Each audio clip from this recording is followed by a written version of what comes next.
Assalamualaikum warahmatullahi wabarakatuh. Perkenalkan kami dari kelompok 8 yang akan mempresentasikan hasil diskusi kami mengenai salah satu materi dari mata kuliah pengantar bisnis, yaitu berjudul Inovasi Model Bisnis. Sebelumnya yang saya hormati, Bapak Muhammad Rizal SE MSI selaku dosen pengampu dari mata kuliah pengantar bisnis. Adapun anggota dari kelompok 8, yaitu saya sendiri, Hani Puspita Maharani, kemudian teman saya Herlina Bernadika Sidauruk, dan juga Naisyah Kila Syafitri. Baik, jadi yang pertama di sini saya akan menjelaskan tentang definisi inovasi model bisnis. Jadi inovasi model bisnis atau business model innovation itu merupakan bagian dari konsep model bisnis, di mana model bisnis sendiri itu memiliki definisi sebagai kerangka kerja yang menggambarkan bagaimana sebuah organisasi itu bisa beroperasi, menghasilkan pendapatan, dan juga berinteraksi dengan pelanggan serta pemangku kepentingan lainnya. Menurut Osterwalder, definisi dari inovasi model bisnis itu adalah proses dalam menciptakan atau mengubah kerangka kerja sebuah organisasi untuk menciptakan, menyampaikan, dan menangkap nilai. Selanjutnya kita akan membahas mengenai pentingnya inovasi model bisnis. Jadi terdapat 3 alasan utama mengapa inovasi model bisnis itu merupakan hal yang sangat penting. Yang pertama, untuk menghadapi perubahan pasar. Seperti yang kita ketahui, pasar itu selalu berubah. Sehingga inovasi model bisnis itu akan membantu perusahaan agar tetap relevan dengan kebutuhan konsumen yang terus berkembang. Kemudian yang kedua, itu untuk menyesuaikan dengan teknologi baru. Teknologi baru itu sering mengubah cara bisnis, sehingga inovasi model bisnis itu memungkinkan perusahaan untuk memanfaatkan teknologi dengan cara lebih efektif. Kemudian yang ketiga, itu untuk mengantisipasi krisis. Ketika terjadi sebuah krisis, biasanya perusahaan yang inovatif itu akan cenderung lebih adaptif dan juga lebih tangguh dalam menghadapi krisis yang terjadi, seperti pandemi ataupun terjadinya disrupsi ekonomi. Selanjutnya kita akan membahas tentang jenis-jenis inovasi model bisnis. Menurut Chesbrough, inovasi model bisnis itu dapat diklasifikasikan menjadi 4 bagian utama berdasarkan elemen yang dapat diubah. Nah, yang pertama itu adalah inovasi proposisi nilai. Inovasi ini tuh berfokus pada penawaran produk atau layanan baru yang memberikan nilai berbeda atau lebih baik kepada pelanggan. Jadi inovasi ini lebih ke perubahan pada apa yang ditawarkan oleh si perusahaan kepada pelanggan. Baik itu berupa produk baru, fitur baru, ataupun layanan tambahan yang akan memberikan nilai unik atau lebih baik dibandingkan dengan kompetitor lainnya. Jadi pada inovasi ini, penting adanya unsur diferensiasi, seperti apa yang istimewa dari produk atau jasa yang ditawarkan oleh si perusahaan. Misalnya, perusahaan ini menggunakan produk yang ramah lingkungan, atau menggunakan bahan lokal, atau juga bisa layanan yang bersifat dipersonalisasi. Kemudian yang kedua adalah inovasi model pendapatan. Inovasi ini lebih mengarah pada perubahan cara bisnis yang menghasilkan pendapatan, seperti model langganan, pay per use ataupun bundling produk. Jadi di sini bagaimana suatu bisnis itu bisa menarik pelanggan yang tidak hanya menjual sekali, tetapi juga menciptakan aliran pemasukan yang lebih stabil, berulang, dan juga unik. Contohnya dari inovasi model pendapatan ini yang pertama ada langganan atau subscription. Jadi di sini pelanggan membayar biaya tetap setiap bulan ataupun setiap tahun untuk terus menggunakan layanan yang ditawarkan. Contoh nyatanya itu adalah Spotify atau YouTube Premium. Kemudian yang kedua itu adalah pay per use atau bayar per pakai. Jadi di sini pelanggan hanya membayar saat mereka memakai produk atau jasa. Misalnya bayar per jam sewa sepeda listrik. Kemudian yang ketiga itu adalah bundling. Di sini kita akan menggabungkan beberapa produk atau jasa menjadi sebuah paket dengan harga khusus. Misalnya, ketika pemasangan WiFi itu terdapat bundling produk antara paket internet yang juga bisa disambungkan ke TV. Nah, keuntungan yang didapatkan dari inovasi model pendapatan ini ada beberapa. Yang pertama itu adalah uang masuk akan lebih konsisten. Karena model pelanggan itu membuat pendapatan menjadi lebih terprediksi.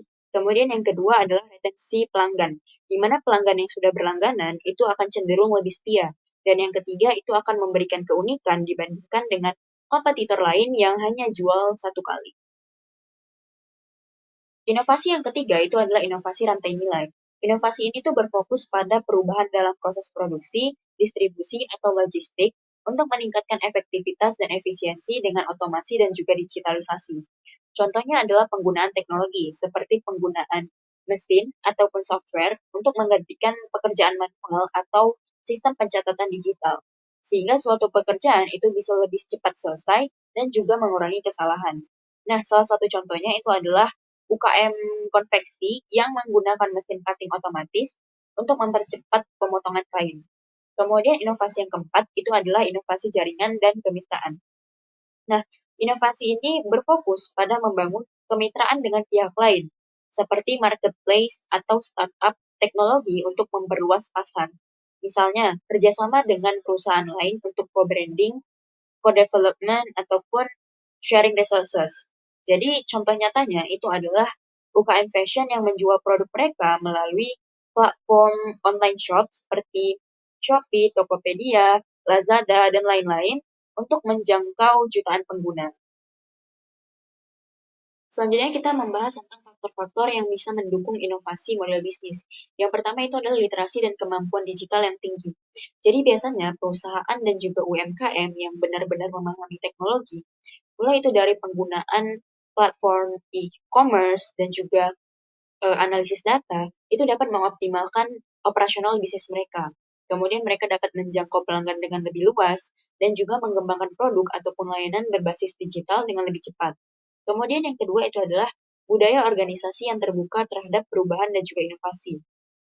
Nah, perusahaan yang biasanya memunculkan ide-ide baru, memberikan ruang eksperimen, dan juga berani mengambil risiko, biasanya akan lebih mudah menguji model bisnis alternatif dan juga strategi bisnis yang akan disesuaikan dengan pasar mereka. Kemudian yang ketiga itu adalah dukungan regulasi dan juga insentif pemerintah.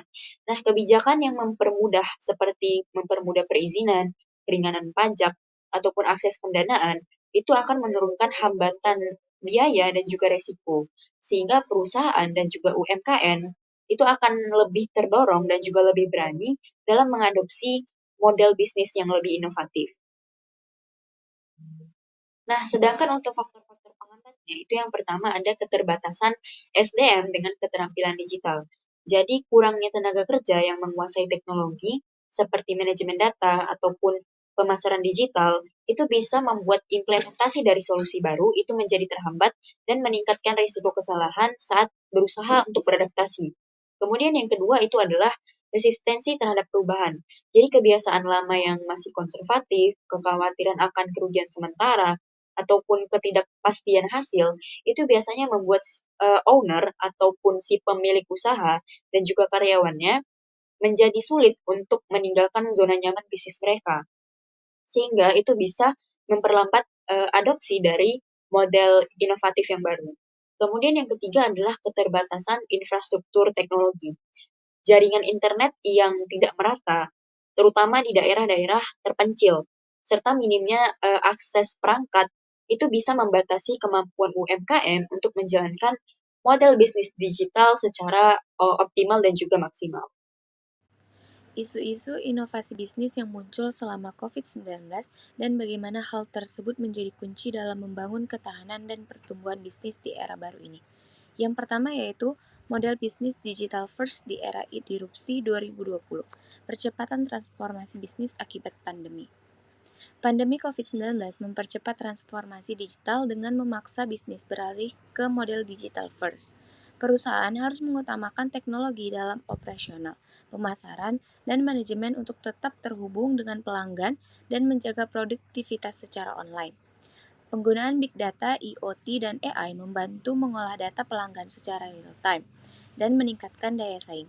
Bisnis yang cepat beradaptasi tidak hanya bertahan, tapi juga tumbuh di era pasca pandemi.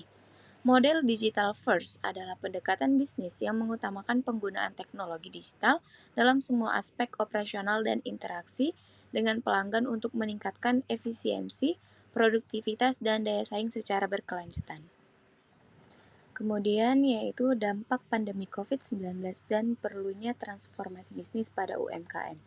Yang pertama yaitu digitalisasi operasional dan layanan.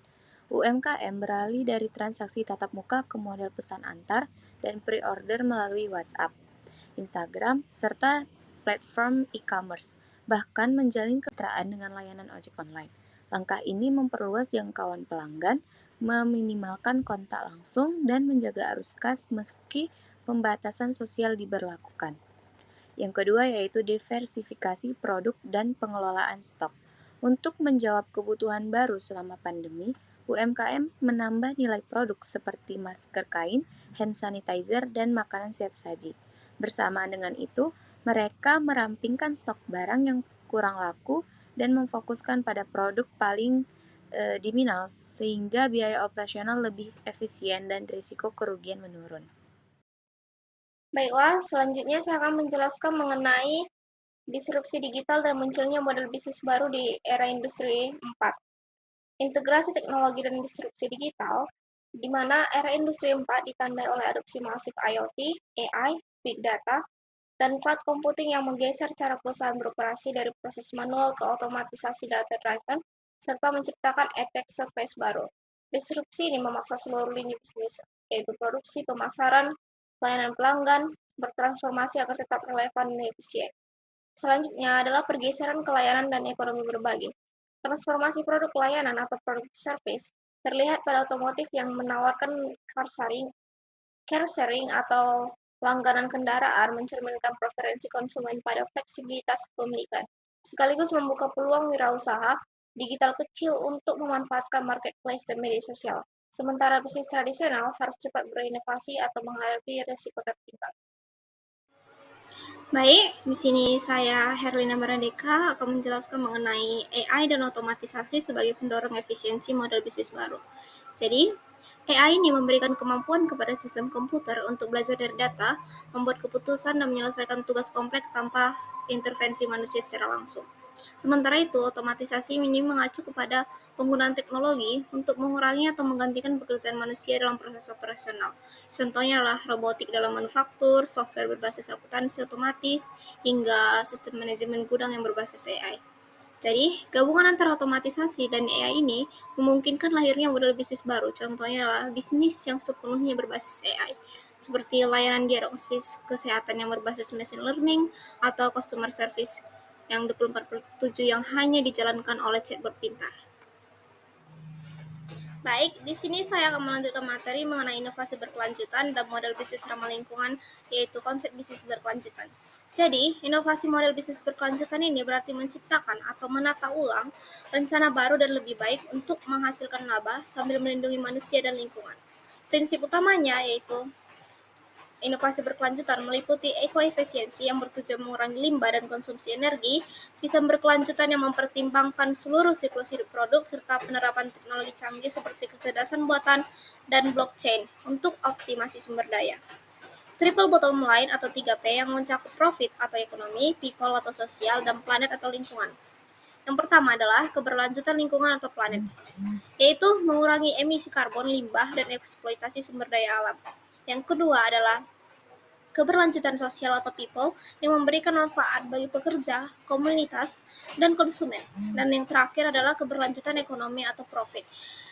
Keberlanjutan ekonomi atau profit ini berarti menciptakan nilai jangka panjang tanpa merusak ekosistem. Sekian dari saya. Terima kasih. Baik, selanjutnya saya akan menjelaskan mengenai model bisnis ramah lingkungan. Yaitu model bisnis ramah lingkungan telah berkembang pesat melalui konsep tradisional CSR atau Corporate Social Responsibility. Terdapat berbagai pendekatan inovatif dari model bisnis ramah lingkungan, yaitu yang pertama adalah ekonomi sirkular atau daur ulang limbah menjadi sumber daya, yang contohnya adalah IKEA atau Unilever. Yang kedua adalah produk as a service atau PaaS yang merupakan layanan berlangganan, contohnya adalah Philips Lighting. Yang ketiga adalah green supply chain yang merupakan manajemen rantai pasok yang berkelanjutan.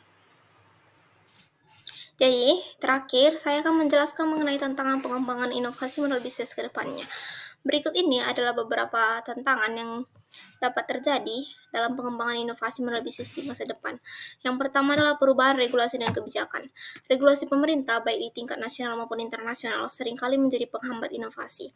Yang kedua adalah perkembangan teknologi yang sangat cepat.